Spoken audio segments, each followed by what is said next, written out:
Dans les commentaires de nos vidéos, on m'a souvent demandé quels sont mes livres préférés de mathématiques. Et qu'est-ce qu'il y a dans ma bibliothèque? Eh bien, aujourd'hui, je vais vous donner quelques recommandations pour agrémenter votre liste de lecture de l'été. Évidemment, il s'agit d'une liste personnelle, donc subjective. Je vous mettrai tous les liens de tous les livres que je vais vous présenter en description. Donc c'est une vidéo accessible à tous. Comme d'habitude, c'est Eve qui fait le montage. Et si jamais vous voulez nous soutenir, il y a des liens en description.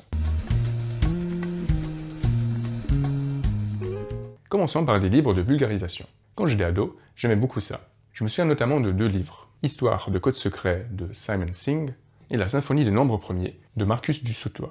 Ce que j'aimais particulièrement dans ces livres, c'est que ça raconte pas seulement un contenu mathématique précis, mais ça raconte aussi tout le contexte. Des anecdotes, la vie des mathématiciens et des mathématiciennes, des blagues, des aventures, etc. Ça illustre que les mathématiques, c'est une science vivante et profondément humaine. Et ainsi, on acquiert une certaine culture mathématique. Après, pendant mes années d'études, j'avais arrêté de lire des livres de vulgarisation. Peut-être que je trouvais que c'était pas suffisamment sérieux.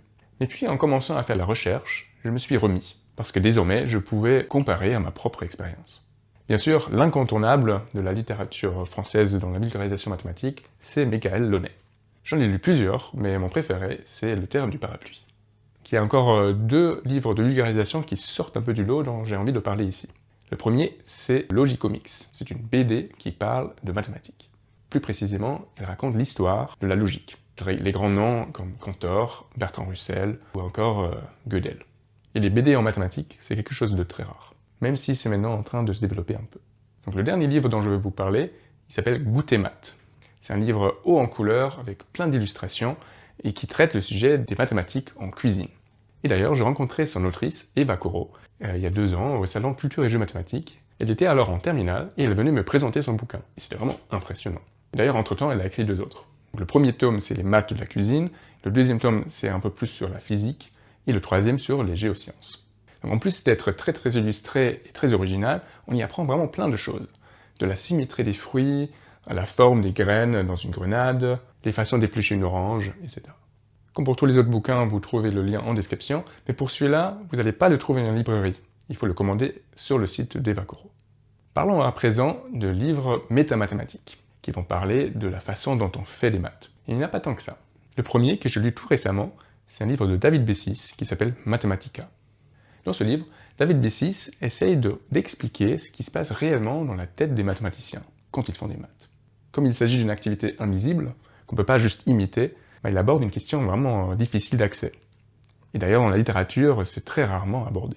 Son point de départ, c'est des citations de Descartes, d'Einstein et de Grothendieck, qui sont considérés comme des très grands génies, comme des personnes exceptionnelles, mais qui, eux, vont dire d'eux-mêmes qu'ils sont normaux, qu'ils n'ont rien de spécial, qu'ils ont juste trouvé une certaine méthode d'être curieux ou d'être particulièrement persévérants.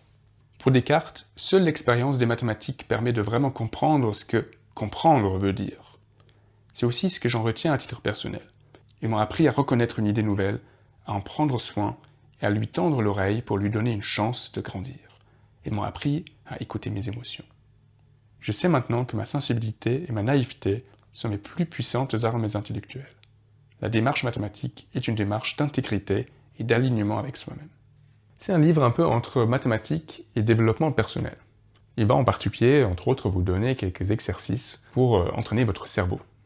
Un peu dans la même veine, et d'ailleurs David Bessis le cite beaucoup, il y a le gros bouquin d'Alexandre Grothendieck, Récolte et semailles. Grothendieck, il est considéré comme un des plus grands mathématiciens de tous les temps. En plus des mathématiques, il aimait s'étudier lui-même, à travers l'introspection et la méditation. L'écriture l'aidait à se comprendre lui-même. Ainsi, Récolte et semailles, qui a presque 2000 pages, est vraiment une source très riche pour comprendre ce qui se passe un peu à l'intérieur de sa tête, mais aussi ce qui se passe à l'intérieur de la communauté mathématique. Bon, il faut aussi dire que le livre, surtout vers la fin, devient un peu chaotique, même carrément chaotique, ce qui représente peut-être un peu aussi l'état d'esprit dans lequel se trouvait Grothendieck. J'ai quand même envie de vous lire 2-3 citations. Le petit enfant découvre le monde comme il respire. Le flux et le reflux de sa respiration lui font accueillir le monde en son être délicat. Ils le font se projeter dans le monde qui l'accueille.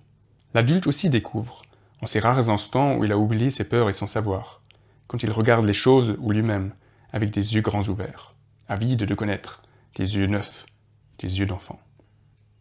La découverte de l'erreur est un des moments cruciaux, un moment créateur entre tous, dans tout travail de découverte, qu'il s'agisse d'un travail mathématique ou d'un travail de découverte de soi. C'est un moment où notre connaissance de la chose sondée soudain se renouvelle. Craindre l'erreur et craindre la vérité est une seule et même chose. Celui qui craint de se tromper est impuissant à découvrir. Enfin, un dernier livre métamathématique dont le titre est Matheuse. C'est une étude sociologique de la communauté mathématique, notamment concernant le genre et la parité. Le constat malheureusement est assez désastreux. En France, seulement 25% des maîtres de conférences sont des femmes, et parmi les profs, il n'y en a plus que 10%. Et la tendance est plutôt en baisse. D'où l'importance de comprendre les mécanismes, pourquoi de moins en moins de filles s'intéressent aux mathématiques, et qu'est-ce qu'on peut faire, nous, la société, pour contrer cette tendance. En plus, une des autrices, c'est Olga Parisot-Maskiewicz, une collègue à moi et collaboratrice. Parlons maintenant de livres un peu plus mathématiques. D'abord, des livres introductifs. Un premier bouquin que je trouve assez remarquable, Geometry in Figures. C'est un livre qui ne comporte aucun mot, que des dessins. En fait, ces dessins, ils illustrent les théorèmes de la géométrie élémentaire. Il y a un certain code qui vous dit quelles sont les hypothèses et quelles sont les conclusions. Et ça permet réellement de lire ce livre. En tout cas, d'énoncer les théorèmes. Et après, c'est à vous de les démontrer.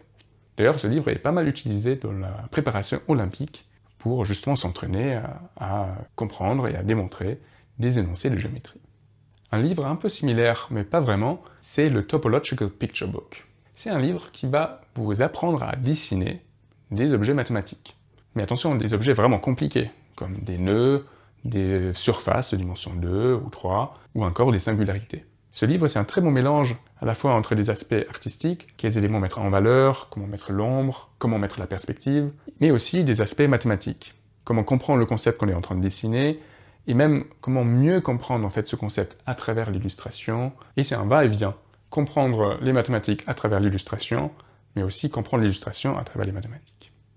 Un dernier livre un peu introductif, c'est le Mathematical Omnibus. C'est un livre qui aborde beaucoup de sujets, de l'arithmétique, la géométrie, du système dynamique, à travers beaucoup d'illustrations, et c'est vraiment accessible à un assez large public. Avant de vous parler de livres un peu plus durs, petit avertissement. Les livres de mathématiques durs, de recherche, ne se lisent pas du tout comme un livre normal. Moi d'ailleurs, il n'y a aucun de ces bouquins de recherche derrière moi que j'ai lu vraiment de A à Z. Donc ça arrive très souvent de sauter des pages, de lire juste certains passages, d'aller directement à la page 394, Turn to page 394. ou encore de rester bloqué très longuement sur une ou deux phrases, même parfois au tout début. Donc il y a de multiples raisons à ce mode de lecture. Déjà, un livre ne connaît pas vos prérequis, puisque vous savez déjà. Donc parfois, il y a des chapitres que vous connaissez, vous pouvez directement les sauter. Et d'ailleurs, il semble y avoir un problème plus fondamental, un problème entre l'intuition et le formalisme. Quand vous avez compris quelque chose, quand vous avez une bonne intuition d'un certain concept mathématique, il peut vous paraître complètement limpide, clair. Mais quand vous essayez de le traduire en mots, à travers le langage, très souvent ces concepts-là deviennent opaques, difficiles à expliquer. Et du coup, vous, en tant que lecteur, vous êtes censé faire la traduction inverse. Partir de quelque chose qui semble opaque, compliqué, avec plein de symboles, et d'en extraire une certaine intuition.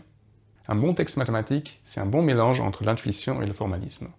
Si vous avez que l'intuition, ça va rester flou, pas assez précis, mais quand il n'y a que le formalisme, en fait, c'est juste une manipulation de symboles qui n'a quasiment aucun sens.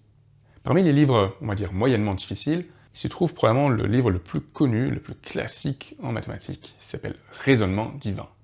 On raconte que l'idée de ce livre serait une idée de Erdős.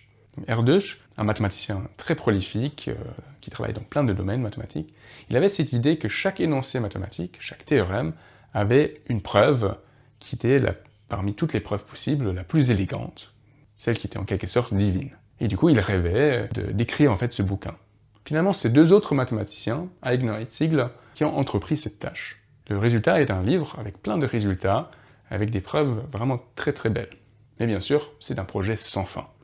Sur un plan plus personnel, un livre qui m'a accompagné pendant plusieurs années de ma vie quand j'étais au lycée, c'est La géométrie et l'imagination, de David Hilbert et Stefan Cohnfosser. Pour le coup, c'est un livre que j'ai lu quasiment de A à Z. D'ailleurs, Stefan Cohnfosser, c'est quelqu'un dans ma famille étendue, par alliance, le cousin de mon grand-père, et c'est son fils qui m'a offert le bouquin quand j'avais 15 ans. Donc c'est un livre qui introduit à beaucoup de concepts de la géométrie, que ce soit la géométrie du plan, de l'espace, mais aussi la géométrie différentielle. C'est typiquement un très bon exemple pour un livre qui a une bonne balance entre l'intuition et le formalisme. Bon, encore pour ce livre, un peu plus d'intuition que de formalisme. Pour finir, quelques livres vraiment experts. Déjà, il y a des livres de Alan Hatcher, qui sont vraiment très très bien écrits. Que ce soit un livre sur la topologie algébrique ou sur la topologie des nombres. En plus, ces livres sont librement, gratuitement accessibles en ligne. pouvez simplement télécharger les PDF. Et enfin, le livre qui m'a le plus marqué, c'est un livre de Baez et Mounian qui s'appelle Gauge Fields, Knots and Gravity. C'est un livre entre la physique et les mathématiques. En fait, je l'ai découvert vraiment au hasard, un jour, quand j'étais en M2, dans la bibliothèque de mathématiques. Ça m'amusait de temps en temps d'aller à la bibliothèque et de prendre quelques livres au hasard. Donc ce jour-là, j'en prenais 2-3, j'allais vers une table, je m'installais, et je commençais du coup à le feuilleter, comme tous les livres, à la page 394. 394. Mais celui-là m'intriguait quand même pas mal. Il y avait beaucoup d'illustrations, et surtout ça parlait de physique, mais en termes mathématiques. Donc je commençais finalement au début, je me plongeais dedans, j'étais complètement happé par le livre, parce que ça racontait en fait l'histoire des particules élémentaires, mais en termes mathématiques, notamment la géométrie, l'algèbre de ces particules. Et vous voyez, même ce bouquin-là, je ne l'ai pas lu en entier. Il y a des passages que je sautais parce que je les connaissais bien, et d'autres passages que je comprends toujours pas très bien. À propos des bouquins, avec Eve, on a participé à l'écriture d'un livre, avec plein d'autres gens, justement des gens d'un collectif qui s'appelle le Collectif Maths. Donc là, on a vraiment expérimenté ce que ça veut dire écrire un livre de maths, comment raconter une histoire mathématique. On vous en dira plus, mais en tout cas, ça ne sera pas pour cette vidéo.